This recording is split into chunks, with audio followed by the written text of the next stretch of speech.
Hello and welcome to the third and maybe the final Siege of Cthonia rules review. I'm Ned, your host. I'm joined here by Hazel. There are people out in the backyard doing phone line repair, and Hazel's real heated about it. So look forward to that coming later in the episode, I'm sure. Today we're going to talk specifically about a couple of the rules that are specific to the legions outside of the Inducti, and these are going to be some of the Decurion updates and upgrades that you can attach to vehicles, some of which are Legion-specific, some of which are not. Talk about how we would implement them and use those, and then also talk about the small mini updates to the Sons of Horus and the Imperial Fists. We're going to start with the more generic stuff for everybody and then move into the specifics, and we're just going to get right into it as soon as we can. So the first thing we're going to talk about is the Legionis Decurion, and these are upgrades specifically for tanks. They're basically representing tank commanders or specialists. You pay for them like you would pay for a weapon upgrade. They add a special rule and access to a reaction, usually, of some sort. One tank can take no more than one of these upgrades, but you can have multiple tanks in your same army take the same upgrade. And you basically just need to attach somebody hanging out of the cupola or standing on top of the tank or something so that it's represented and easy for your opponent to understand, which is fun, cool, and whatever. And really awesome with all the options that the plastic tank kits give you for just that sort of thing. So should be easy to model for anybody who's buying these tanks. So the first one we're going to talk about is we're going to talk about the two unaligned versions that anyone can take. And these are the Legionis Decurion Defensors and the Legionis Decurion Locus. So we're just going to call them the Defensor and the Locus for shorthand. So both of these upgrades target the same types of vehicles. They are both upgrades for Legion Predator Squadrons, Legion Sicaran Squadrons, Legion Sicaran Punisher Squadrons, or the Kratos Squadron. So we'll start off with the Defensor, and this is only a 20-point upgrade. And this upgrade may be purchased for any or all models from all of the following units in an army. A model for which upgrade is selected must have a pintle-mounted weapon, excluding a pintle-mounted Havoc Launcher. The special rule is the Point Defense Advanced Reaction. So Point Defense is an advanced reaction that can be made whenever an enemy model declares a charge or a shooting attack targeting a unit that includes this model that is eligible to make the Point Defense Advanced Reaction. The reacting unit may make a shooting attack with any defensive weapons that are not turret-mounted and any pintle-mounted weapons targeting the enemy unit that triggered this reaction following all the usual rules for shooting attacks, except that all pintle-mounted weapons may make twice the number of normal attacks. A unit that makes a shooting attack as part of a point defense reaction may not make any attacks indirectly without line of sight, including anything with barrage, or other weapons or special rules that would otherwise ignore line of sight. Template weapons, though, are okay, and specifically, template weapons used as a point defense reaction must use the Wall of Death special rule, but are assumed to inflict the maximum possible number of hits instead of rolling to determine the hits inflicted. So Wall of Death usually says D3 automatic hits, so if they're Flamer, you're going to hit D3 times. However, it's important to note that there are some legions that have specialized ways to counteract this or do something different. Most notably the Salamanders, their Wall of Death attacks hit D6 times instead of D3 times. So a maximized number of hits with a Wall of Death is pretty wild. That's pretty good. So I want to point out one thing that's very important to understand about these rules. Vehicles have been kind of in a bad spot, I think, because of the fact that vehicles have a few prohibitions and issues dealing with being armor, the ability to be instant killed by things like Melta and Las Cannon, but also the fact that because you've got some things like everyone's going to have, not everyone, but there are millions of players out there with Las Cannon heavy support teams. If you shoot at one tank, you're really likely to blow it up, but because of the way squadrons work, it's just like a squad and fire just pours into those other models in the squad. So it becomes really worthwhile to shoot that squad, heavy weapon support team or something like that, squadron of tanks. So this is nice because this rule specifically rewards you actually for making squadrons. So it kind of gives you a reason to do this. You don't feel like you're being penalized quite so much for it because for 20 points, you give your squadron the chance to use this reaction. And tanks don't have the opportunity to use a lot of reactions. They can return fire, but only with defensive weapons usually. And while this is just that, it essentially allows you to add your pintle-mounted weapon, which is interesting for a few reasons, but one of them is the fact that this allows you to add a lot of extra shooting, double shot with those pintle-mounted weapons, and in a squadron, that can be a lot of extra firepower. Now, in particular, consider the fact that if we're talking about Wall of Death, that's maybe the most intriguing thing for me, and the thing that jumps out right away is that Salamander's players really might want to consider using this upgrade on a squadron of tanks. And for this specifically, I would say a squadron of actually Predators. So Salamander's players have access to Dragon's Breath weapons, and they essentially are just standard flamers, but they have the Dragon's Breath type. Dragon's Breath flamer is just a regular flamer that has the ability to use Wall of Death with a D6, okay? So that's basically all it is. It's just Wall of Death. It makes it much better for shooting into reactions. Now, one of the big problems, though, is the fact that flamers, in particular, are only 8-inch range, so there's not going to be a lot of opportunity necessarily, probably even less often in shooting attacks, but definitely there are going to be charges where you're going to be within 8 inches, and you might want to or think about using this. But on top of that, the Salamanders have a really unique combination with a Rite of War that alters the way you can take Predators. So the Covenant of Fire, which is, I think it's the favorite Rite of War for Salamanders players, at least according to the one Salamanders player that I play. And the effects of that Rite of War are that Pyroclast squads and Legion tactical support squads that include any models with a Dragon's Breath flamer may be taken as a troop choice, and they gain the line subtype. So that's great unto itself. However, they can also take Legion Predator squadrons, and any of those that are composed entirely of Dragon's Breath cannons and Dragon's Breath heavy flamers may be chosen as non-compulsory troops in a detachment using this Rite of War as well. So one of the big things is that, Predators are okay, but they eat up those heavy support squad spots, and you might really want those. So this is a bit of a meme, but consider the fact that if you have just 2 Predators in a Predator squadron that you're going to take in this Salamanders list, 2 of them armed with Flamestorm cannons and pintle-mounted heavy flamers is 285 points, with the Decurion added on, and you only need one of them to be the Decurion. Now, depending upon how these tanks are positioned and when they're being shot or charged, and charged is the one where this is most likely going to work, but presuming they're coming in from the side or something where you're only going to get one of your side-mounted heavy flamers to go off, with the heavy flamer on the side, and then, I need to call them Dragon's Breath flamers because they are Dragon's Breath heavy flamers. You're essentially getting to shoot those flamers 3 times, twice with a pintle mounted and one at the side. And because of the Wall of Death maximizing rule, and because they're Dragon Breath flamers, that means you're hitting 18 automatic strength 5 hits on whatever's charging you. That's not nothing. And if you do manage to get to a point where the whole squadron is being charged, or you have more range because you're close enough that you can get in with both tanks or 2 tanks, then you can double that theoretically, which is just wild. Well, and it's just a lot of wound rolls for someone to make. On average, 18 automatic hits with these heavy flamers is going to result in 12 armor saves that your opponent is going to have to take. And so that means that they really do have to consider the fact that, what's charging and how many models do they want to lose. Because you could really lose a large amount of a force charging into this. The thing, again, that I really like the most about this is the fact that Predators, all tanks, but Predators in particular for me, and then the Kratos as well because it's so darn expensive, they feel lackluster because of their inability to perform in certain phases of the game, and particularly their lackluster connection with the economy of reactions. This is a really cool upgrade. You only have to pay for it once, at least for this version, for the Defensor. You only have to pay for it once, and it allows the unit to react in this way and have a little bit of extra oomph.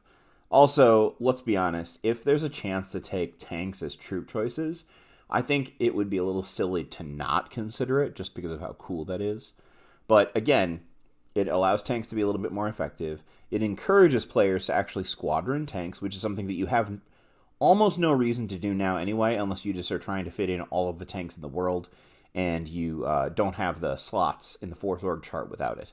But anyway, really cool idea. I totally like this one. Now, the Locus is 30 points, so it's 10 points more expensive, and it does have something else which is interesting too. First of all, it does not require, despite the fact that it's 10 points more expensive, it specifically does not require that the model be upgraded with a pintle-mounted weapon. So instead, you actually gain a bit of war gear. The tank itself counts as having a Nuncio Vox, which is interesting. Now here is the advanced reaction for the Locust Strike, and this happens in the shooting phase.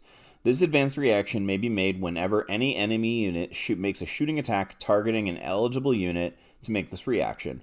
Once the active player has resolved all to-hit rolls, armor penetration rolls, invulnerable saves, and damage mitigation rolls are made, but before the effects of any lost hull points or vehicle damage chart rolls as a result of one of the shooting attacks made by all the weapons in the active player's unit that made the shooting attacks are applied, the reactive player may make a shooting attack targeting the unit that triggered this reaction and following all the usual rules for a shooting attack.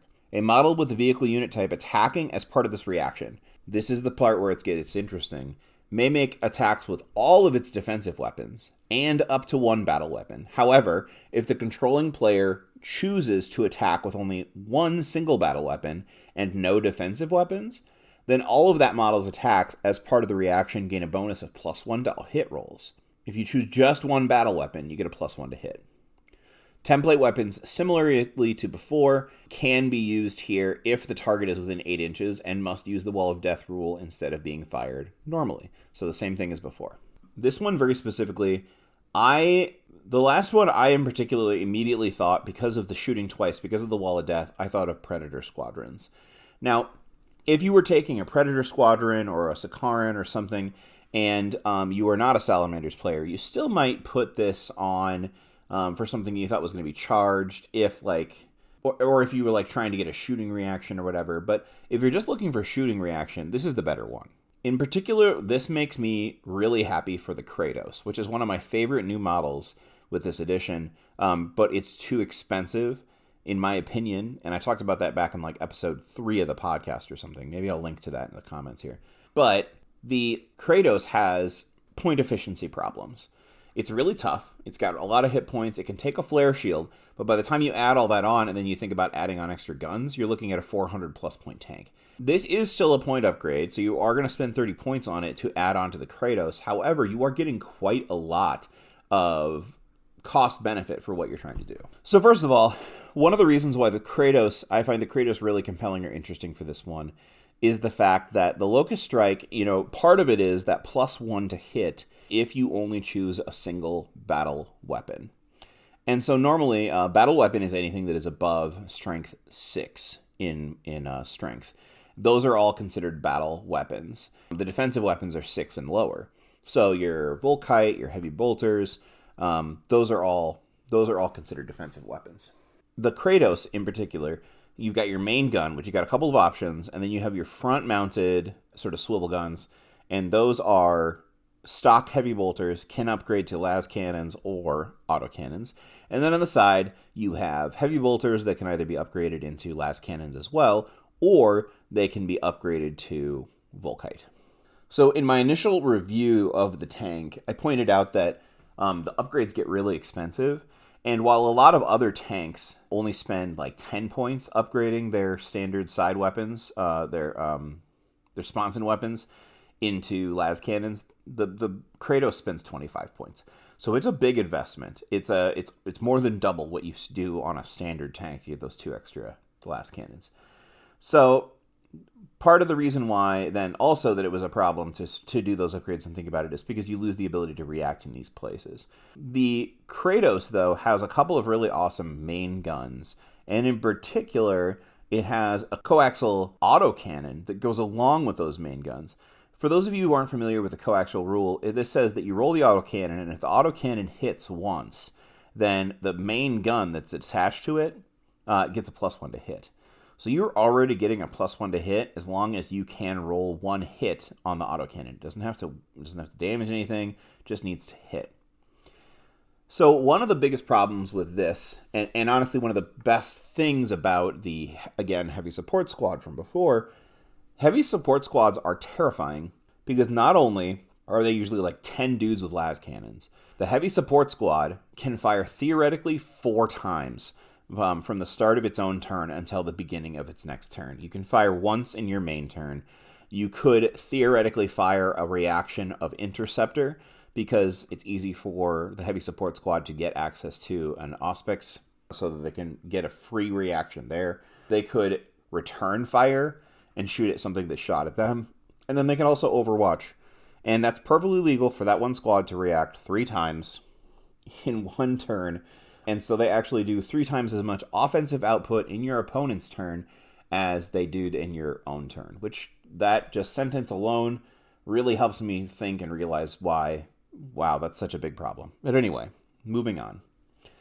Tanks don't have the ability to do that because they can only return fire with their defensive weapons. So if you choose to shoot a heavy support squad, you have to think to yourself, am I ready to die to make this shooting attack?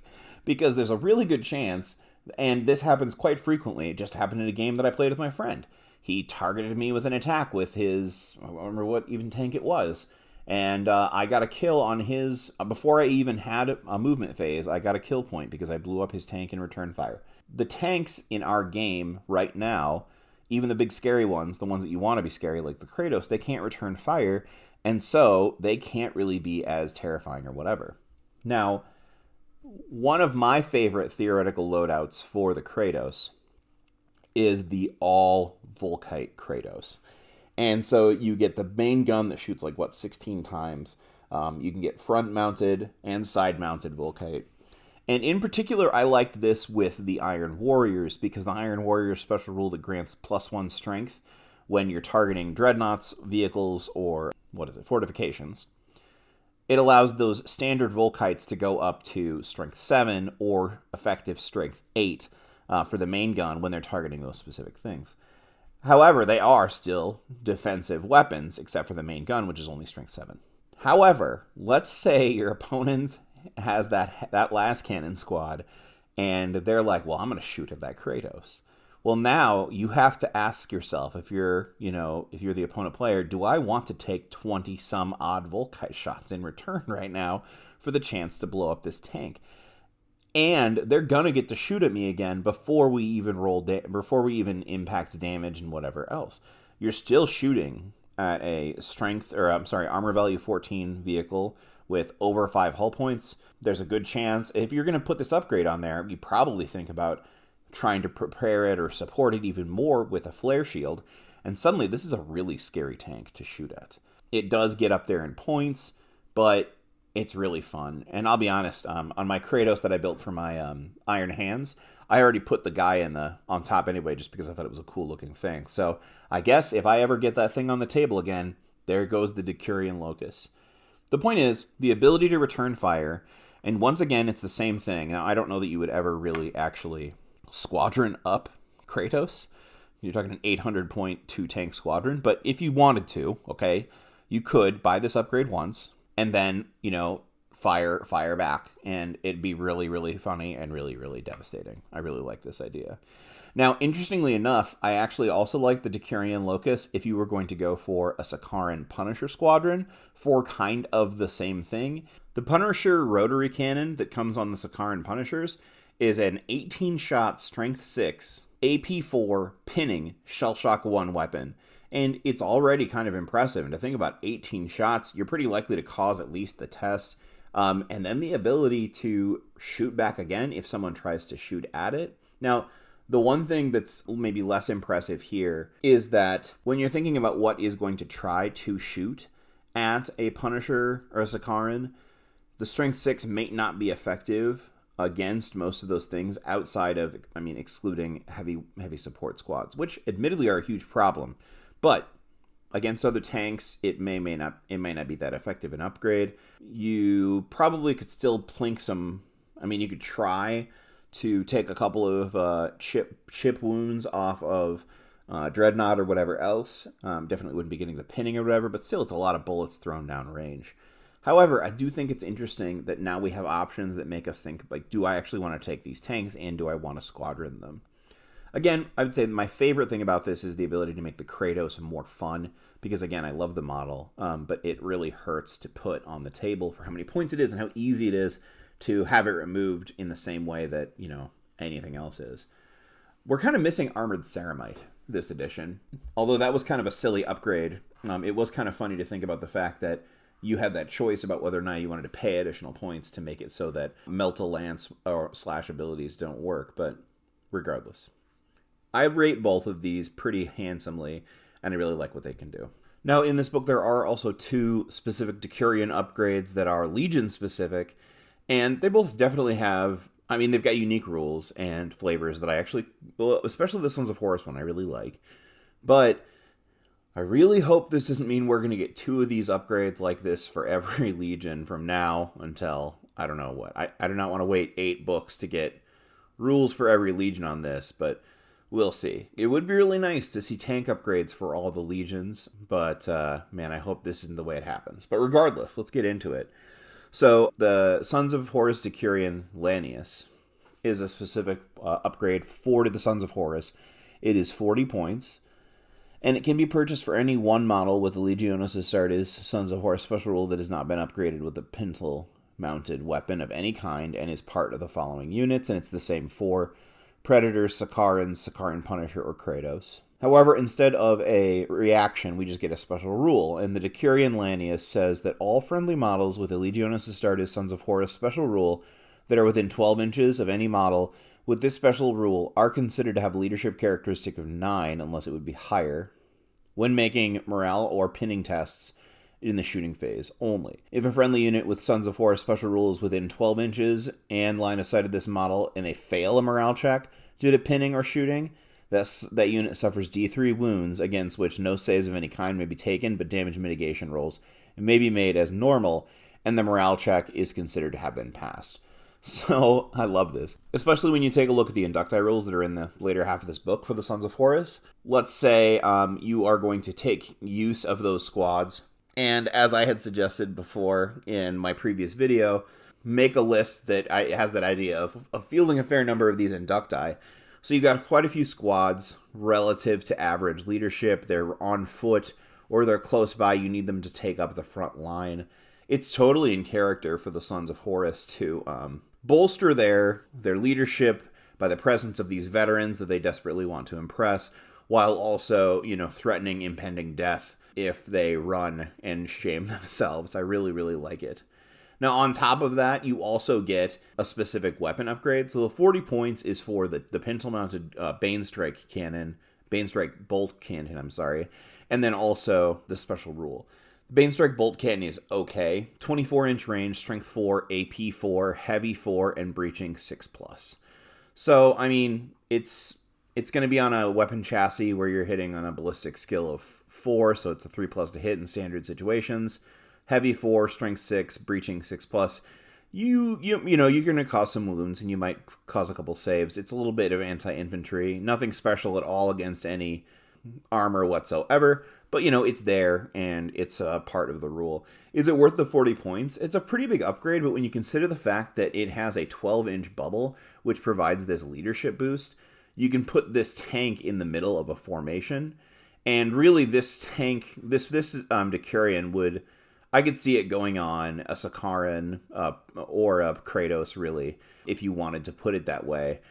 Honestly, the Kratos is going to protect your 40-point upgrade even more so. But regardless, it sounds cool. It would look cool on the table, and it would make sense. Again, that idea of, a core of veterans being put alongside a whole squad of fresh recruits in order to bolster morale, show them how it's done, and keep an eye on them. So I like this one a lot. The Imperial Fists also get one, the Decurion Sagittar, which is similarly 40 points.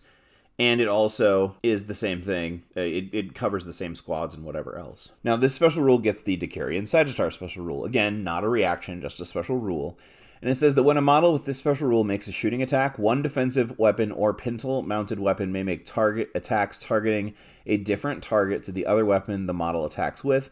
This should be resolved as a separate shooting attack either before or after the attacks of other weapons from that model are resolved, and cannot be used to target a unit forced to disembark by the attacks made by the model's other weapons. Attacks by the single weapon chosen to attack a different target may be given either the Skyfire or the Precision Shots special rule at the controlling player's choice. And so this model specifically is given a pintle-mounted Elastus assault cannon and an augury scanner. Okay? So there's a couple things that are interesting here about this war gear, and as far as the point value and the ability to interact, this one I think has the leg up. The augury scanner is going to allow this tank to intercept, which obviously with the Skyfire, you're going to need to have that if you want to do this. So the precision shots 5+, and Skyfire combination means that you can choose one weapon and either, take a pot shot at an incoming flying vehicle, or if you just, want to take that one weapon and, intercept with something, whatever's coming in from a deep strike assault, flanking assault, subterranean, whatever, all that good stuff.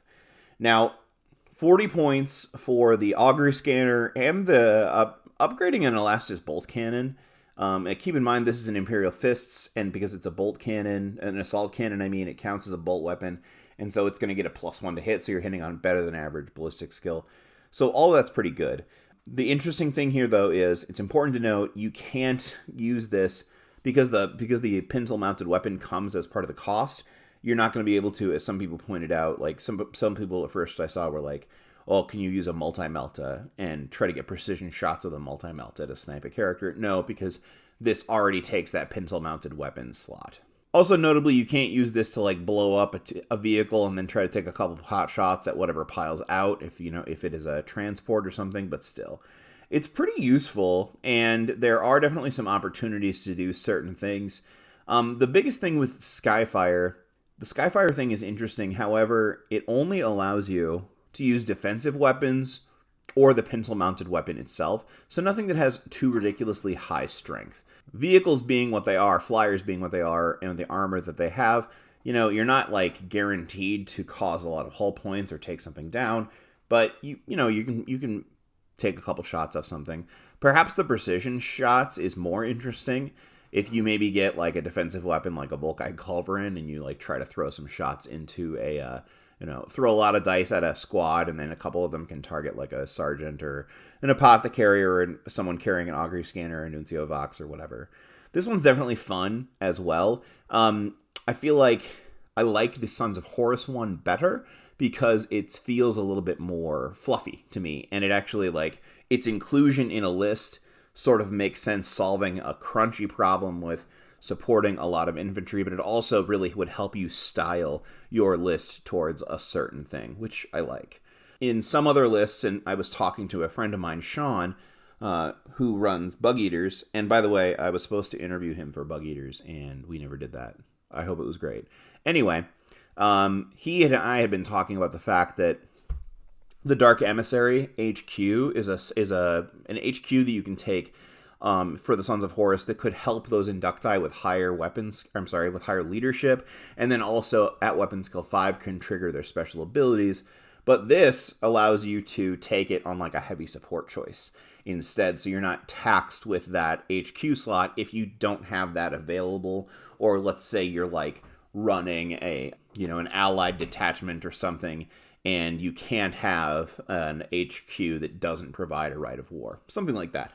Anyway, again, I think both of them are interesting. I think for my money, I prefer the Lanius for the Sons of Horus, but it's still definitely a good rule either way for the Sagittar. 40 points, though. At that point value, you're going to have to think about, what do I want to put this upgrade on? Some sort of vehicle that I know I can keep alive or won't die right away, because, it's a big upgrade, and you're still going to be putting it on something that has the same problem all armor has had this edition. There's a lot of things that can cause you to lose your efficacy in the game. So next up, we're going to talk about a sort of extra inclusion in the book that's not Legion specific, and that's the Cult Abomination. And the Cult Abominatio at war, the Cult Operatives, sort of explains to you the formation and the way that it fits inside a list. So it's very similar to what we saw in the Imperial book earlier before with the standard Imperial Assassins, in which that if you take one of these Cult Abomination Assassin demon things, they are included in your regular army list. It has to be in the primary detachment, and it's going to take up a normal force organization slot, but it's not affected by the level of alliance rules. But just all friendly models in the same army treat it as if it's distrusted. So distrusted ally particularly means that this cannot join another squad. So it's on its own. If the cult operative is included in a primary detachment and it does not have a special rule that forces it to be one allegiance or another, then it can be included in any army, loyalist, or traitor.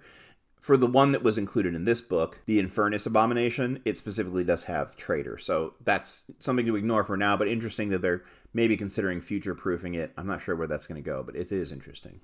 So the cult's Abominatio, I'm going to say it like that. Abominatio, I feel like Anatio works better for me. Has access to a special advanced reaction, which is Imperial Shift. And it's an advanced reaction that is made either in the movement phase, when an enemy unit ends its move within 12 inches, or in the shooting phase, when an enemy unit targets this unit with a shooting attack, or in the assault phase, if a charge is declared against them. The controlling player of the unit then makes a leadership test using its normal leadership, and if it's passed, the reacting unit can then immediately move up to 12 inches. And this move can be made in any direction, ignores terrain, other effects that would modify the distance, including impassable terrain and stuff like that. And then it just the stipulation is that the model has to end at least 1 inch away from any enemy model and not within impassable terrain. So if after that movement, the reacting unit is positioned out of range or line of sight for the unit that caused the reaction, the unit then does not get to select another target for a shooting attack or charge, and then no dice are rolled for surge movements, for charges. Weapons with the gets hot rule do not need to roll to see if the weapon gets hot, and one use are not considered to have been used. If the leadership test is failed, then, and this is interesting, then both the unit making the reaction and the unit that triggered the reaction suffer D6 wounds with no armor saves and vulnerable saves or damage mitigation allowed. So, like, I mean, if you fail your leadership test, if you pass your leadership test, you can get out of the way. If you fail, you can take them with you, which is pretty fun. Okay, so there is a specific subtype, the Abomination subtype, and it says that Abominations ignore penalties when charging through terrain and automatically pass dangerous terrain. They can never be joined by a unit made up of models with any type. They can't embark on any model with a transport subtype, and they can never be the Warlord. Now, the Infernus Abomination itself, the new model, is 130 points. It is an HQ. It has movement 7, weapon skill 5, ballistic skill 4, strength and toughness 4, 3 wounds, initiative 5, 4 attacks, leadership 10, and a 4+ save. It is a single model unit. It is a character, Abomination, and does have the light subtype. Its war gear is transmutative armaments, wraithskin, and the bone shard spitter.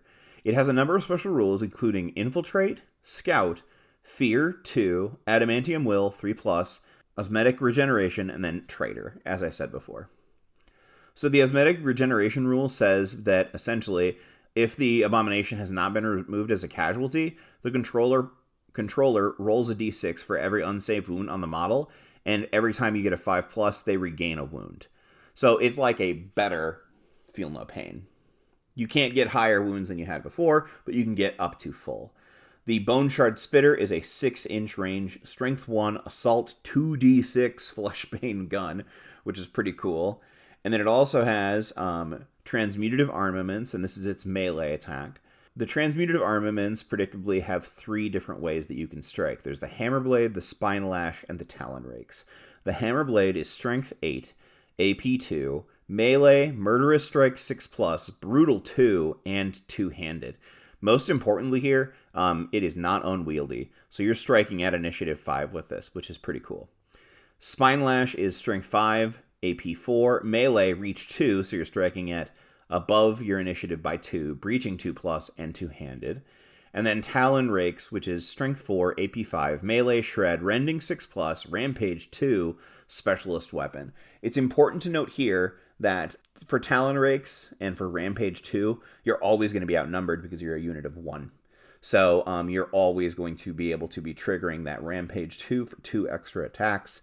So this is more like your squad clearer, that sort of thing. So of the three types, there's interesting ideas behind all of them. I would say the Hammer Blade is the one that sticks out to me the most, with strength 8, AP 2, brutal 2, and then murderous strike even. That's pretty strong. You're striking at initiative. Brutal 2 is going to cause you to take multiple saves. It's going to be a pretty effective weapon to use. Spinelash is interesting because while it does have a slightly higher strength and it has reach 2, it just seems like... So if you're fighting something with toughness 4 and you have the ability to instant kill it, then, especially if it has multiple wounds, Hammerblade seems superior. If you're fighting against regular Marines, I'm still not sure that the Spinelash would be better. Maybe if you were trying to just desperately cause some wounds on a character model that has an initiative 5 as well, or is higher than you, you want to try to save your life or whatever. And the Talon Rakes is really the thing you're going to be looking at if you're up against a ton of, low toughness models, or you're going to be swarmed in some way. You're still more likely, I think, on average, to get more kills with Hammerblade than Talon Rakes, even with those extra attacks, because of the Strength 8 and the AP 2 with Brutal. But definitely if you're like being bogged down by Militia or something like that, that's definitely worth it. And then most importantly, the Wraith Skin, it gives this model a 4+ armor save and then a 4+ invulnerable save. So this is a pretty fun unit, and I do like the model. How does it fit into a list? Well, it's going to be a little bit tricky. So you're going to have to find a way to keep it where it wants to, keep it active in the game, keep it going someplace. Now, one point to note is that because it has Infiltrate and Scout, it can outflank. And so if you are running an outflank strike with, a couple of other units, this would be, you could sneak it in that way. It can infiltrate, but if you use the infiltrate, then that means it can't charge first turn. So that's potentially a pretty big risk on a unit that only has 3 wounds and toughness 4. This model has no instant death saving at all. So even like a crack missile launcher could end this thing right out the bat. It only has weapon skill 5, so it's not going to be super effective at tangling with Praetor level characters or whatever. So it's really going to be something that you're going to target maybe mid-level difficulty squads, maybe try to assassinate one different thing, maybe try to assassinate like a small squad of Terminators, go after it like that. But even then, with 4 attacks, 5 on the charge, you're not going to be doing a lot with it. I could see this being a model that you use in tandem with another charging unit. Maybe have, like, for example, with the Sons of Horus example, have a squad of Despoilers or Tactical Marines or something charge in first and then have the Infernus come in as well. That way you don't necessarily have to, worry about eating an Overwatch or using that advanced reaction. But then also you make sure you get there and you have some backup for the rest of the squad. Because it's only 130 points, so it's not like you're expecting it to take out an entire squad, but it's not going to do that all by itself. It does, however, have Fear 2. It is going to add its effectiveness to a group combat as well. It will provide that buff, or that debuff, I should say, so that like a regular, it will provide benefit. I like this model. I like this concept. I'm not sure what list I would fit it into, but this is, of all of the assassins that we have seen, I think this one is the most potentially interesting, and I think it could definitely fit into some lists. Now, interestingly enough, and it's important to note, it is trader only, this one, but as it was said in the list before, this subclass, if it's going to be expanded of Abomination Assassins, they might not necessarily be keyed as trader, which is interesting. So you could theoretically, we could see a different version of this, or, a different kind of Abomination that for some reason is fieldable in a Loyalist army. I don't know. We'll find out. But for right now, I like this model. I like the rules for it. It sounds fun. And it would definitely be fun, especially to see it without advanced reaction zipping around the table. So now we're going to get into the Legion-specific rules. And this is probably, I actually hope that this ends up being the way that we do these campaign books going forward. Every Legion, when it's their time, getting a couple of new Warlord traits, a new bit of war gear or something, and then a special character that fits into the theme of the book. I really like that idea, and I will say that overall, I really appreciate the way that this book took the lore of the Siege of Cthonia and then made some rules that feel like, you can actually play in the Siege of Cthonia based on the way the rules or the lore has been described. So we'll start with the Imperial Fists. The Imperial Fists get a new shotgun, a Ferromag shotgun, and basically it is a straight swap. If a character could have an Astartes shotgun, then an Imperial Fists can just swap that out for a Ferromag shotgun at no additional cost. So a Ferromag shotgun is a 10-inch range, strength 5, AP 4, assault 1, and breaching 6+ weapon. Nothing terribly fancy. 10 inches is kind of a short range. A better strength than the standard shotgun. Also has breaching 6+. So, I mean, if you were going to put this on a squad of... Well, I mean, I had considered putting shotguns before on recon squads, for example. You could pump out a fair amount of shots and, maybe you'll cause some wounds. When we compare it to the regular shotgun, it's not exactly I'm not going to say it's a downgrade, but it's not an upgrade either, necessarily. The Astartes shotgun before is a 12-inch range, strength 4, no AP, assault 2, and concussive 1 weapon. So, when we're comparing the Astartes shotgun to the Ferromag, first of all, the Ferromag has AP 4, so if you do end up against, let's say, other recon marines, you do end up against militia or something, you are negating the ability to save, so it's much more effective and offensively in that regard. Strength 5 means you're wounding more likely as well, so in that case, for that specific purpose, pretty darn good. I actually liked the old shotgun better for the ability to potentially put concussive onto a unit and drop weapon skill by 1. I liked mixing up a recon squad where you had a couple of shotguns, because you just need to hit someone with a concussive weapon to cause them to take the test. So just pumping a couple shells down the corridor before you charge in with the rest of the squad having chain swords or something at least gave you a chance to have a better weapon skill than your opponent for one turn. It was pretty cool. I thought it was fun, and it felt good, especially that idea of trench warfare or whatever else. I really liked that. Now, this is a more offensive-minded weapon, and specifically, it is going to be a weapon that, like I said, you're going to use it, especially when you're targeting, perhaps, units that have a lower or a worse armor save than a standard Marine. Also, generally speaking, those models have lower toughness, so a strength 5 would be wounding a standard militia on a 2+, which is pretty darn good. So it could be a pretty effective little weapon at extremely close range. 10 inches is pretty close. I definitely would, if I was an Imperial Fist player, I would consider putting one squad of, some sort of bunker guys with this. I think it's a really fun idea. Next up, we have 2 new Warlord traits. Now, the first is a Loyalist only, and the second is just open to anyone. The Loyalist only Warlord trait is called the Unforgiven, and it specifically says, as you know, it's funny because it says Unforgiven, Loyalist only, and then the first line says this Warlord trait may be selected only by a model with Loyalist allegiance. So they really want you to know that. Regardless, when locked in combat with an enemy unit that includes the enemy Warlord, or any enemy unit that includes one or more models with a Primarch or Dreadnought subtype, or the Super Heavy Knights, Titans subtype, a Warlord that has this trait, so that suffers instant death for any reason, is not immediately removed, but instead loses D3 wounds. Furthermore, while locked in combat with any enemy unit, a Warlord with this Warlord trait gains Fearless, but must always declare a charge if any enemy unit is within 12 inches, beginning at the charge subphase.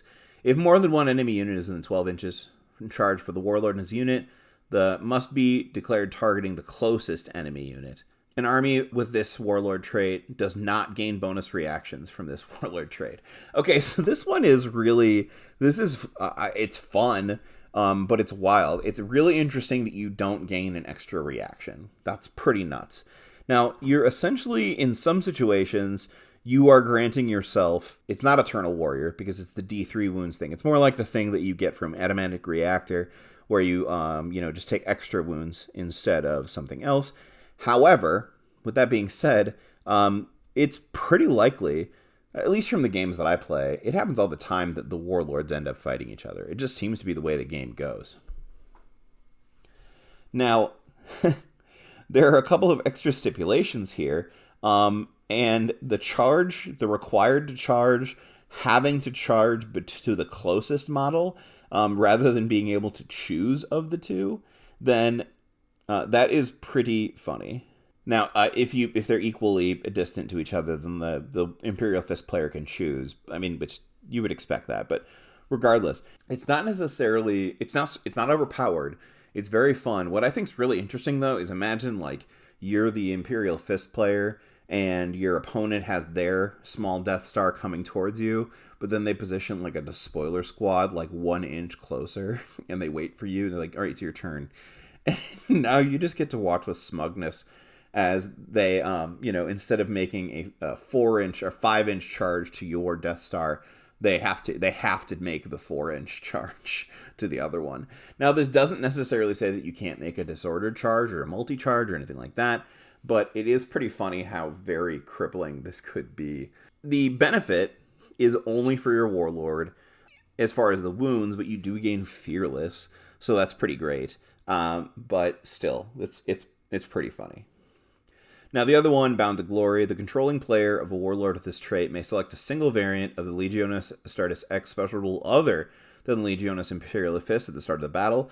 Before any models are deployed onto the battlefield, but after all players have selected their armies, the Warlord with this trait and all models in a unit has joined Fearless special rule when locked in combat with an enemy unit that includes one or more models with that variant, but may not choose to make a sweeping advance against an enemy unit that includes one or more models with that variation. In addition, an army whose Warlord has this trait may make an additional reaction during the opposing player's assault phase. So, Fearless is, again, like, it's really good, because it's really easy to, you lose combat, it's dangerous, to potentially get swept. Being able to be sure that you are in that combat is fantastic. The whole not sweeping thing it's kind of rough, but, it's definitely passable.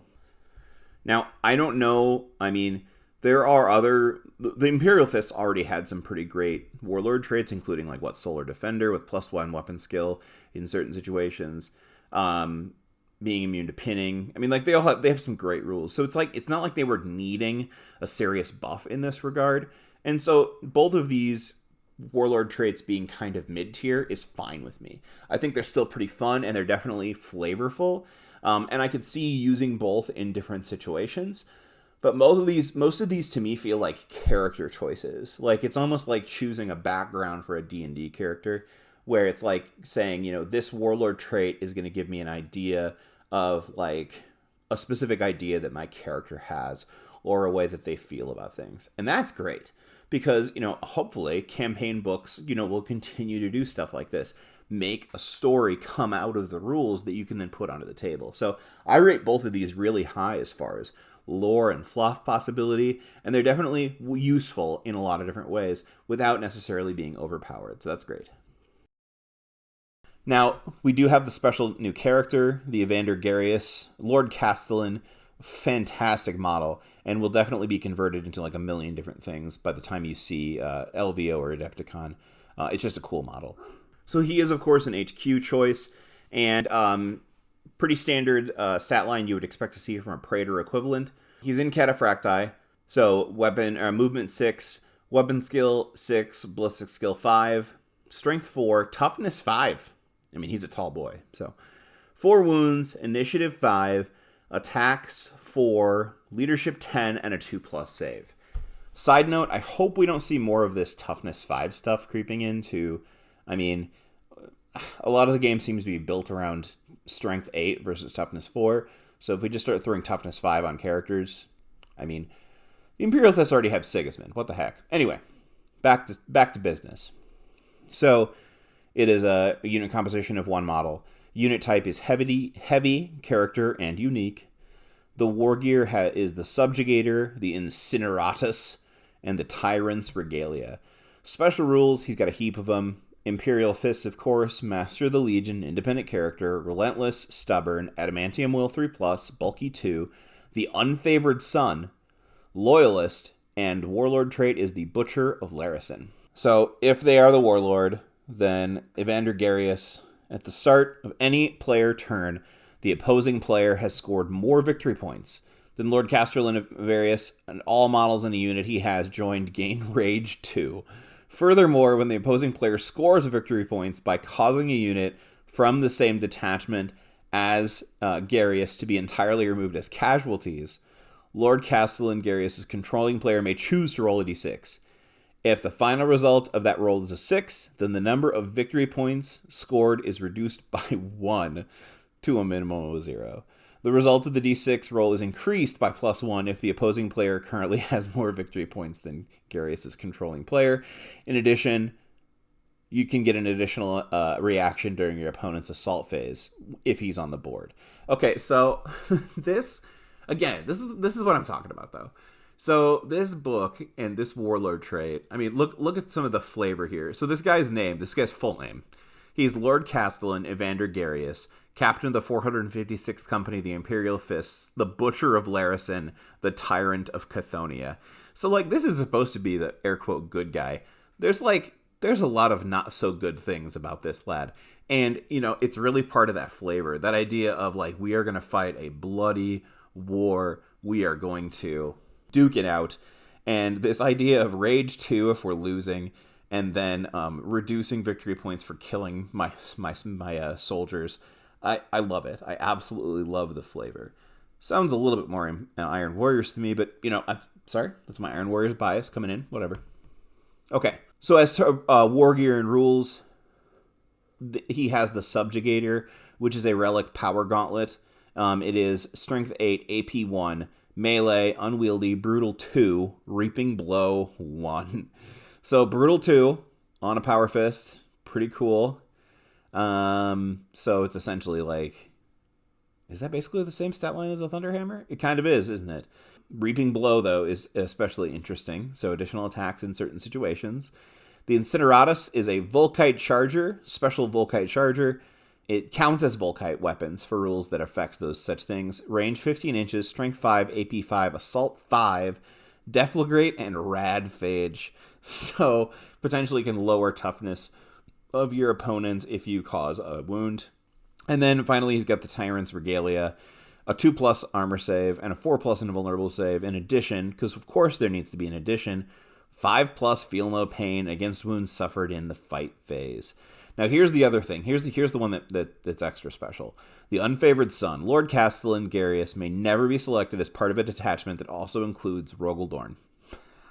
However, if he's part of a combat that includes Rogaldorn as a friendly model, then he gains Fearless and It Will Not Die 5+ for the remainder of the battle. So I love this. Okay, so like, what's the scenario where this could happen? If you and your friend are playing Imperial Fists in a narrative event, and you have Garius and your friend has Dorn, it's like awkwardly bumping into your ex at the gas station, and like it just charges Garius up even more so. This is such a great rule because, one, it has a negative impact that implies an intense bit of story, okay? It has a negative impact that implies an intense bit of story, and then also it has potential rules impact as well if certain stipulations are met. So it's basically a rule that would reward you and your friends from playing a specific kind of narrative game. Like, let's imagine these two characters do end up together.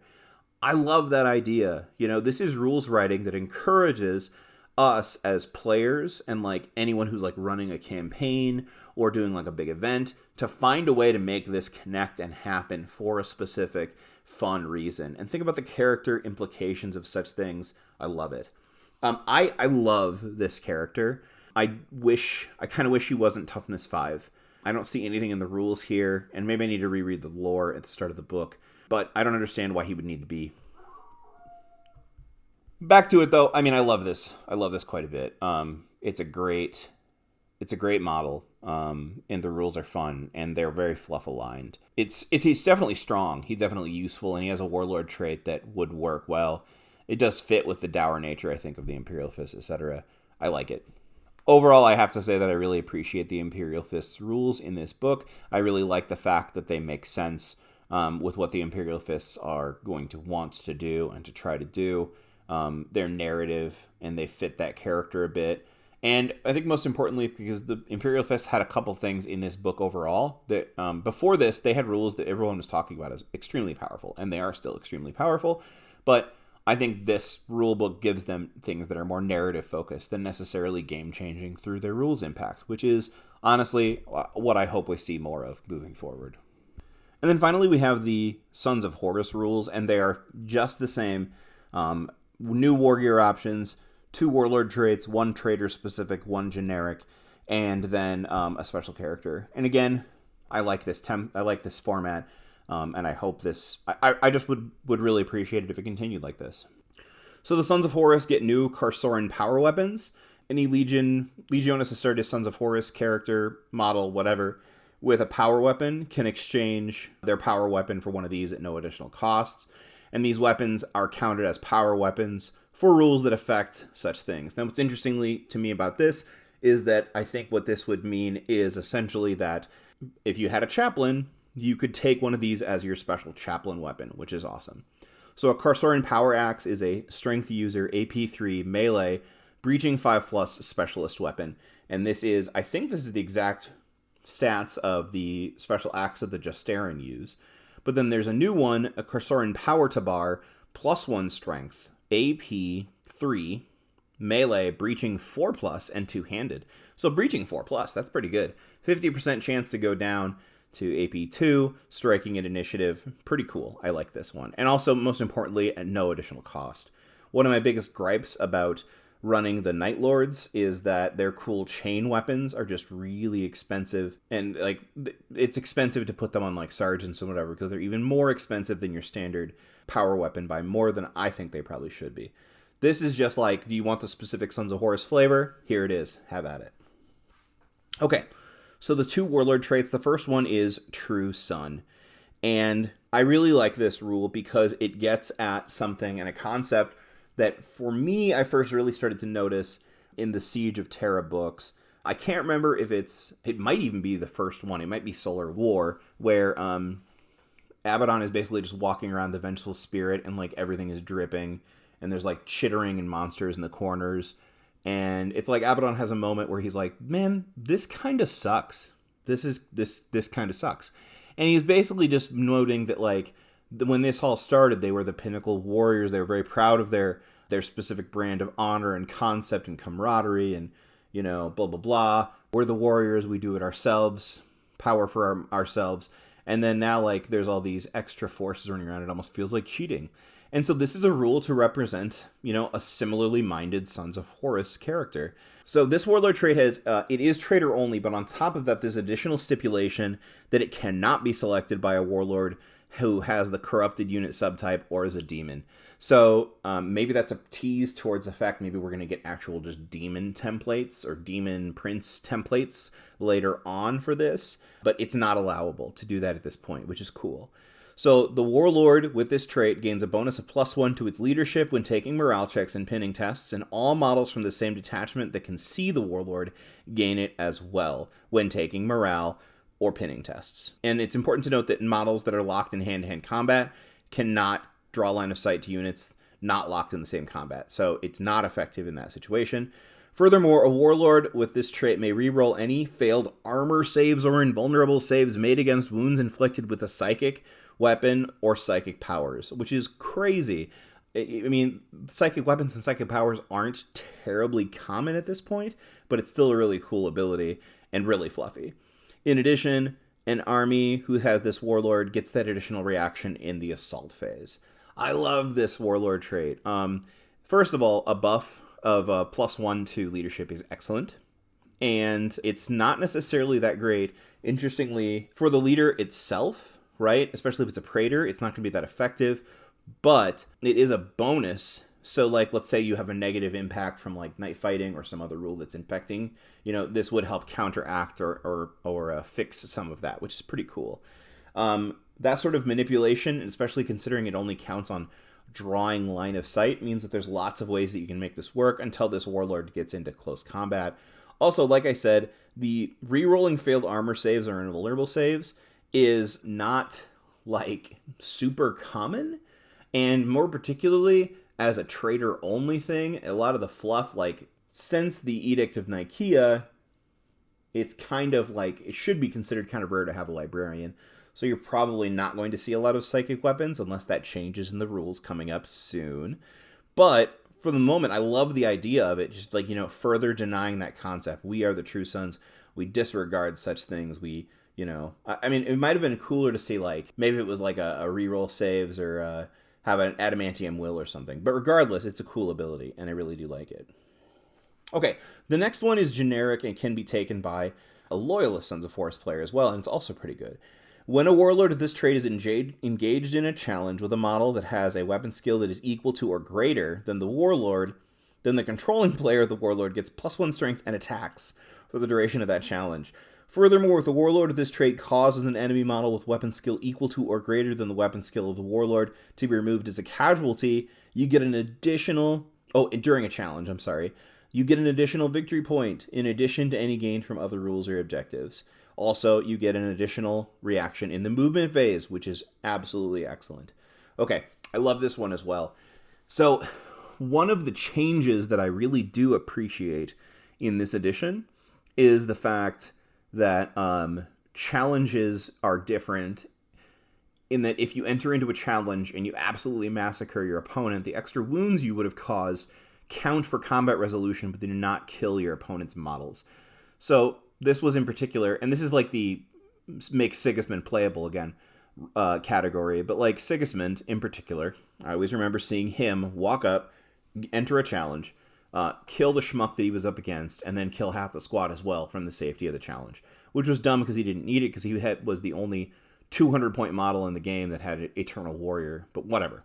Okay, so for that, and that reason, I'm seeing a lot of times people talking about not doing challenges because you don't necessarily want your Ginsu, power food processing Praetor to be stuck in a challenge and not able to kill a lot of extra models. So people are finding ways to get around that, having sergeants take challenges, etc. That's fine. I don't have necessarily a problem with that, but I do like the fact that this gives you a reason, a real desire. Like, here's my warlord. He wants to fight your warlord. We need to make this happen. And quite honestly, most of the guys that I play with, we kind of go that route anyway. Usually, it seems, but not always. But regardless, I love that rule. I also in particular like the fact that if it's a fair fight, then you get a +1 strength and a +1 attacks, so you're more likely to do it. Again, this sort of it seems like a similar theme to the True Sun concept. If I get into a fair and even matched, I'm going to win this on my martial prowess alone. I actually think it sort of accomplishes that feel of the True Sun, maybe a little bit better in this one regardless. But again, I really, really dig it. And it's a good rule. And it's definitely one that I would consider using. One of the better, I think, warlord traits that Sons of Horus could have before was one that basically said you're possessed by demons and the chaos gods are giving you stuff. So, I like the fact that you've got another way to enhance your warlord, make them tougher, more formidable and imposing in personal combat, which that duelist concept is definitely something that I imagine fits into the Sons of Horus thing, but do it without the intrusion of chaos. So again, if you don't want to be considered or thought of in that way, if you're trying to play a more, reluctant adopter of the chaos arts, this is the way to do it. I really like that.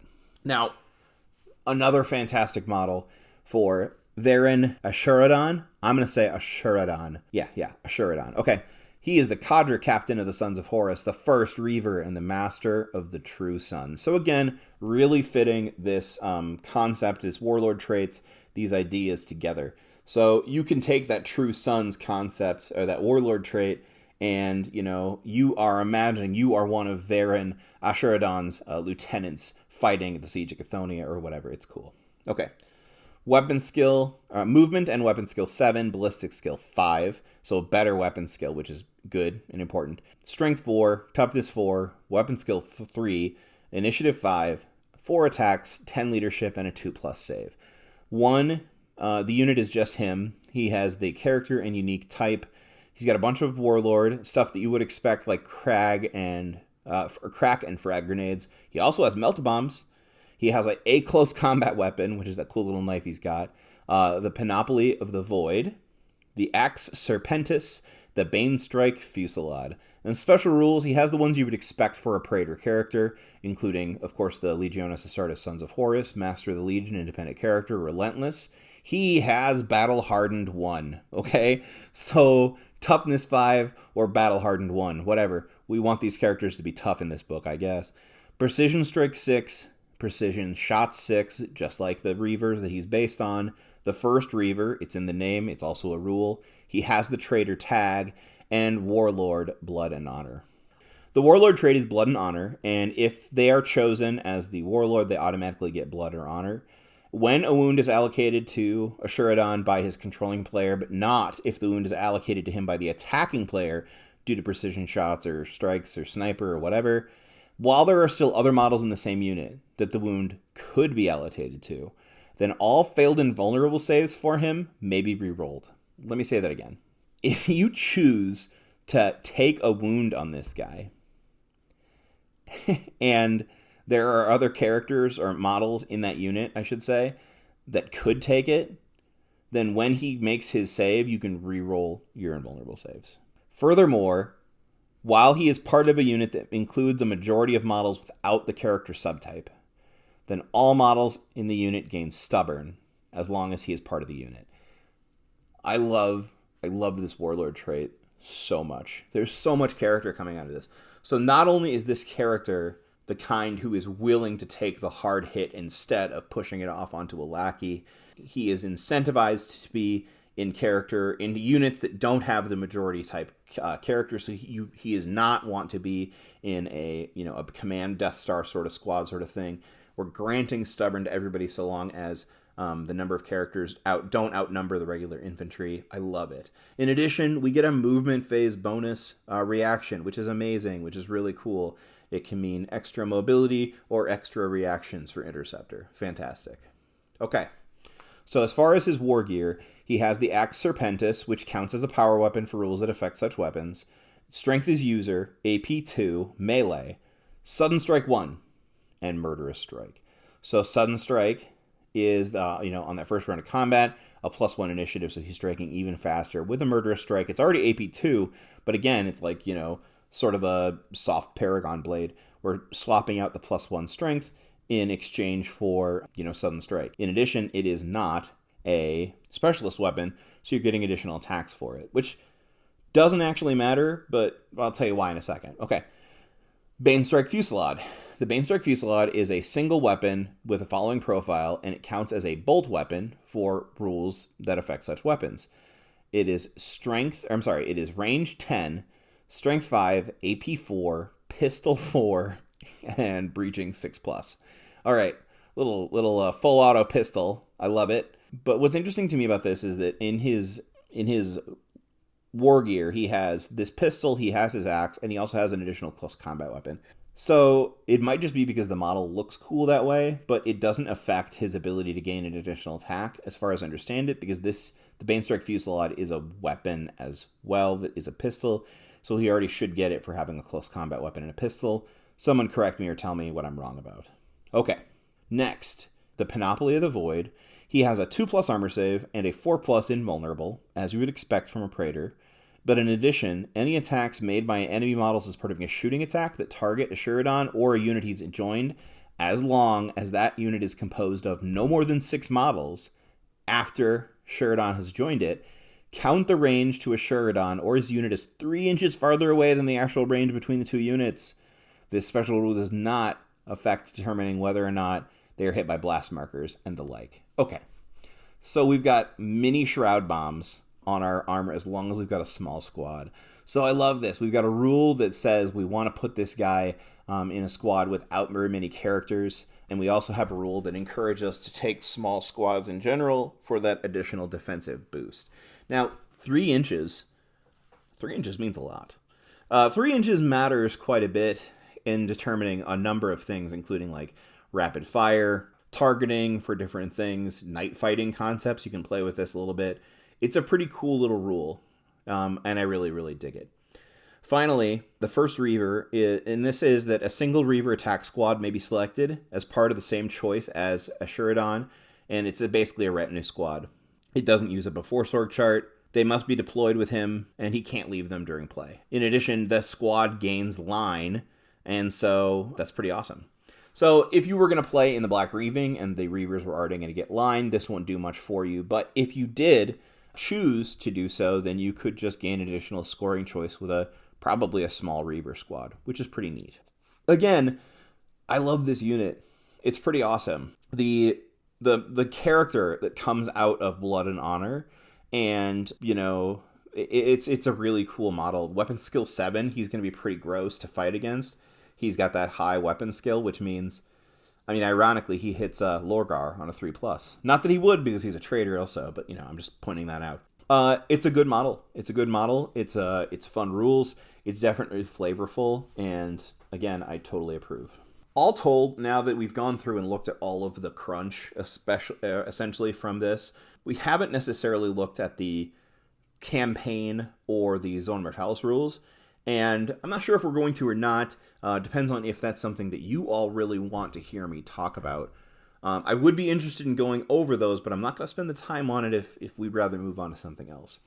But regardless, sticking to the rules that deal with specifically the models, the Inducti plus the overall rules here for these 2 legions, and then the Abomination, I really like the way this book turned out. I think there's a lot of discussion about the way that the story fits in with these rules that are added. The inclusion of the Inducti allows you to sort of play your army at a different time period of the siege, gives it an entirely different character. We've got some new warlord traits that really also do the same thing, and 2 new characters that I think both really add a very fun feel to the legions that they play a part of. Assuredon especially, because he is allowing, and he opens up and encourages a type of honorable play for, Sons of Horus traitors that isn't necessarily purely represented in the rules, I think, up to this point. So I really, really dig it. That being said, I like the warlord trait for Garius so much that I would consider making a small force of these guys just to play him like that. Anyway.